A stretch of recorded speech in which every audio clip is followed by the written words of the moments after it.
नमस्कार दोस्तों, स्वागत है आपका हमारे इस YouTube चैनल में। आज का दिन बहुत ही खास है। आज 14 सितंबर है।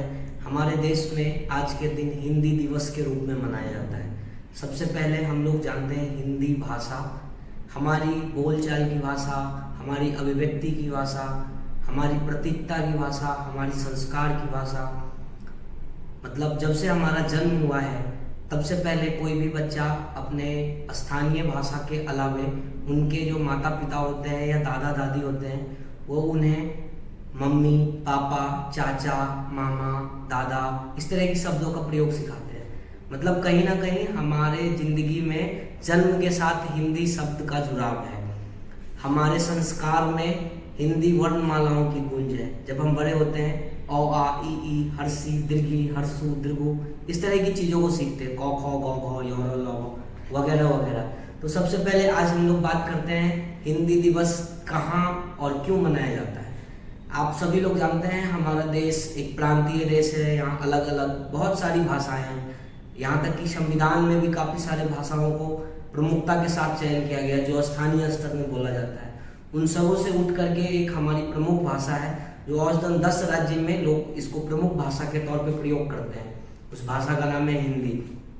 सबसे पहले हम लोग जानते हैं हिंदी शब्द कैसे आया। आप सभी लोगों ने सिंधु नदी का नाम सुना होगा। सिंधु नदी के जो मैदानी एरिया थे जिसको मिट्टी कहेंगे आप, सिंधु नदी से सिंध बना, सिंध से हिंद बना, हिंद से हिंदी बना। इस तरह से कुछ कहानी है। 1426 ईस्वी में ईरानियों के कब्जा के बाद जो मैंने आपको बताया सिंधु से सिंध बना, सिंध से हिंद बना, हिंद से हिंदी, इसका कुछ कहानी वहां से संबंधित है। तो आइए हम लोग बात करते हैं। ये जो हमारा अभिव्यक्ति का भाषा है, सुमित्रा नंदन पंत जी ने कहा है हिंदी हमारी अभिव्यक्ति की भाषा है। आप सभी लोग सुमित्रा नंदन पंत को जानते होंगे, वो साहित्य के बहुत बड़े लेखक थे। तो हम लोग आइए शुरुआत करते हैं। जो आज ये हिंदी दिवस है उसके बारे में मैंने कुछ पॉइंट्स लिख किया है जो मैं आपको बताने की कोशिश करता हूँ। हमें आप कैसे समझ सकते हैं हिंदी दिवस। तो दोस्तों हमारे आर्टिकल में जो हमारे देश का संविधान है वहाँ पे आर्टिकल 343 से लेकर आर्टिकल 351 तक हमें इस बात की अभिव्यक्ति मिलती है जो हमारे देश का राज्य भाषा हिंदी है। हमारी देश की एक बड़ी आबादी 77% लोग हिंदी भाषा को बोलते हैं। यहाँ पे आपको मैं तीसरी जगह मेंशन किया है राजभाषा है, ये हमारा राष्ट्रभाषा नहीं है। राष्ट्रभाषा क्यों नहीं है उसके बारे में अभी हम आपको बताते हैं। ये बात है 1949 ईस्वी की। आज़ादी के 2 वर्ष के बाद हमारे देश के जो संविधान के निर्माता थे, 1942 से ही हमारे देश का ऐसे तो संविधान लिखना शुरू हो चुका था, लेकिन जो उनका एक ग्रुप डिस्कशन था वो ये इस बात को एजम्प्ट नहीं कर पा रहे थे जो वो किस भाषा में लिखेंगे। तो उन्होंने एक कॉमन मिनिमम प्लेटफॉर्म बनाया जिसपे उन्होंने ये डिसाइड किया, जो हिंदुस्तान के अलग अलग प्रांतों में सबसे ज़्यादा प्रांत हिंदी भाषी क्षेत्र था, जिस वजह से उन्होंने इस भाषा को एक संवैधानिक दर्जा दे दिया। जो मैंने आपको यहाँ बताया आर्टिकल 343 से आर्टिकल 351 तक उसका मेंशन है, हम कैसे उपयोग कर सकते हैं।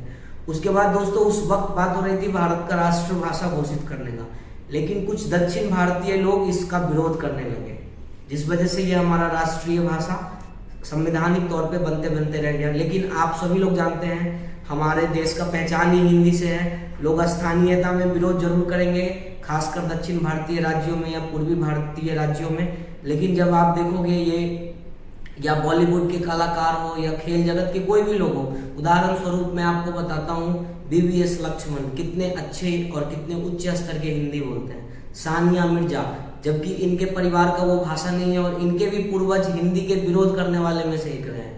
अनिल कुंबले, राहुल द्रविड़, मतलब जो एक आदमी राष्ट्रीय स्तर में आ जाता है। अगर हम राजनीति की बात करें तो शशि थरूर का आप सभी लोगों ने हिंदी में जो उनका लेख है या पोएट्री वो लिखते हैं उन सभी को आप लोग जानते हैं। इस तरह से लोगों ने इसे आधिकारिक भाषा तो नहीं माना है, लेकिन राजभाषा है ये हमारा।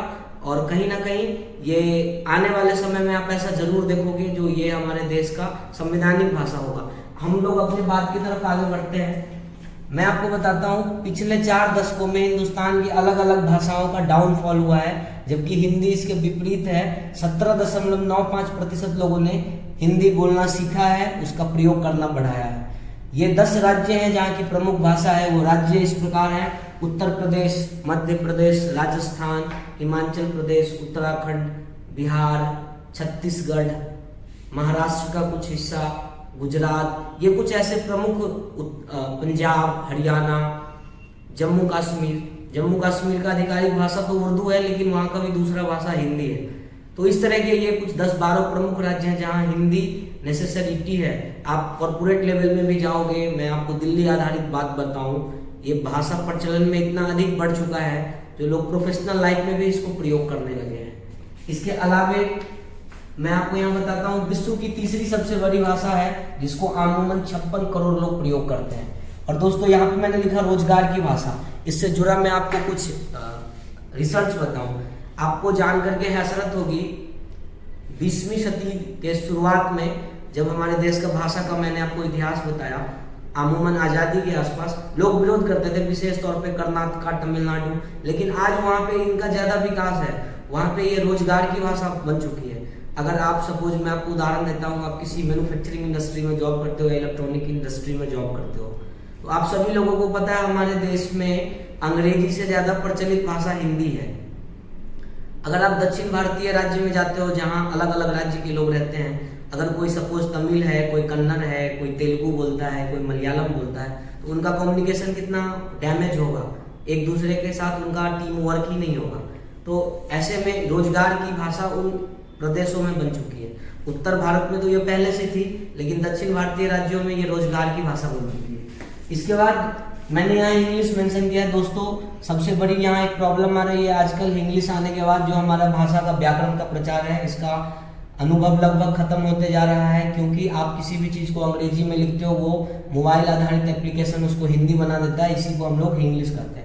दोस्तों यहाँ मैंने लिखा शिक्षा नीति, हमारी जो देश की नई शिक्षा नीति है, इसमें काफ़ी प्रभावित करने वाला चीज़ है। और दोस्तों सबसे आखिरी चीज़ जो है मैंने लिखा डिजिटल दौर, इसके बारे में ये थोड़ी एक ऐसी पॉइंट है जहाँ से हिंदी को विशेष बढ़ावा मिल रहा है। आप सभी लोग जानते हैं आज से 5 साल पहले के ट्रेंडिंग भाषा में हमारे देश में मोबाइल आधारित जो भी एप्लीकेशन होता था, चाहे वो अमेजन हो, फ्लिपकार्ट हो, या OLX हो, या UPI हो, कोई भी पेटीएम हो, वहाँ एक ही आधिकारिक भाषा थी दोस्तों, वो था अंग्रेजी। लेकिन आप देखो हिंदी डिजिटल दौर में कितने तेजी से आगे बढ़ रहा है। यहाँ तक कि मैं आपको बताता हूँ, सोशल मीडिया में अच्छे लेवल के पढ़े लिखे लोग भी, उनका आपसी का व्यवहारिक भाषा हिंदी हो चुका है। तो हमें देखकर बहुत खुशी मिलता है, क्योंकि ये हमारे संस्कार की भाषा है। ये जो भाषा है, उर्दू का भी जन्म यहीं से हुआ है, लेकिन हिंदुस्तान के अलावे, जैसे मैं आपको बताता हूँ, कपिल शर्मा वगैरह के शो में आप देखते होंगे, क्योंकि वो टेलीविजन इंडस्ट्री में एक बहुत अच्छा प्लेटफॉर्म है जहाँ से आपको हिंदी का एग्जाम्पल मिल सकता है। वहाँ आप देखेंगे विश्व के बहुत सारे देश के लोग हिंदी भाषा को सीखते हैं, लेकिन हमारे देश में जो पेशेवर लोग हैं वो इस पर कम ध्यान देते हैं। उनका ऐसा मानना है अंग्रेजी बोलने से, अंग्रेजी पोशाक पहनने से वो अच्छे दिखेंगे, उन्हें बहुत खुशी होगी, जो कि गलत है मेरे ख्याल में। आप देखते हो हमारे देश की आधिकारिक भाषा, या आजकल तो कोविड सिचुएशन में लोगों ने ये प्रचलन जो हमारे संस्कार का है, इसके साथ साथ नमस्ते शब्द का भी प्रयोग काफी बढ़ा दिया है। तो हिंदी हमारी जननी की भाषा है, ये हमारा संस्कार का भाषा है। इसके विकास के लिए हम सभी लोगों को आगे आना चाहिए, लोगों को ज़्यादा से ज़्यादा लोगों को हिंदी सिखाना चाहिए, विशेष तौर पे अगर कोई उत्तर भारतीय लोग हैं। इसके साथ ही एक प्रॉब्लम है, आजकल हिंदी स्कूलों में भी एक मात्र सब्जेक्ट बन के रह चुका है, विषय। बस लोग वहाँ पासिंग मार्क्स लाना चाहते हैं, व्याकरण वगैरह की तरफ नहीं जाना चाहते हैं, जो एक कहीं ना कहीं काफ़ी प्रश्न चिन्ह खड़ा करता है। हालांकि हिंदी भाषा में आपको बहुत सारे एक्सेंट मिल जाएंगे। हमारे यहाँ एक कहावत है, कोस कोस पर पानी बदले 3 कोस पर बानी। इसका मतलब ये हुआ, जो हमारे देश में जो मेजरिंग का जो यूनिट होता है, जिसको आप लोग SI यूनिट बोलते हो, उसमें पुराने जमाना में जो मैंने आपको बताया उस तरह का होता था, मतलब कोस कोस पर पानी बदले 3 कोस पर बानी। तो एक कोस का अमूमन 3 कुछ किलोमीटर होता है। इस तरह से लोगों का पानी का स्वाद बदल जाता था और भाषा, तो एक्सेंट आपको अलग अलग मिलेगा।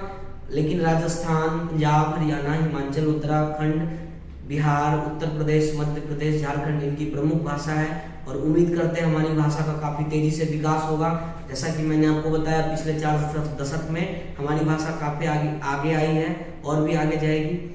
उम्मीद करते हैं आपको हमारा वीडियो अच्छा लगा होगा। आप हमारे चैनल को सब्सक्राइब करें और हमारे वीडियोस को देखें और बेल आइकन प्रेस करें ताकि आपको जो भी लेटेस्ट वीडियो आए आप तक पहुंचे और आप भी हिंदी भाषा को आम तौर पर अपने डेली लाइफ में प्रयोग करें।